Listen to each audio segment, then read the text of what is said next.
مشہور روایت ہے حضرت ابو ہریرہ اور حضرت ابو سعید خدری رضی اللہ عنہما دونوں راوی ہیں۔ اللہ کے رسول صلی اللہ علیہ وسلم وہ کہتے ہیں کہ اللہ کے رسول علیہ السلام نے ارشاد فرمایا، جب بھی کوئی جماعت اللہ تعالیٰ کا ذکر کرنے کے لیے بیٹھتی ہے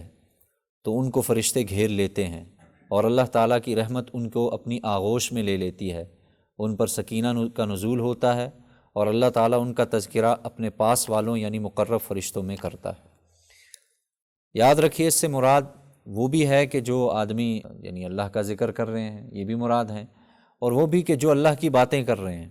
جیسے اس وقت اگر کوئی ایسی ترتیب چل رہی ہے کہ اللہ اور اللہ کے رسول کی باتیں ہو رہی ہیں تو ایسی مجالس کو بھی فرشتے ڈھونڈتے ہیں اور گھیرتے ہیں،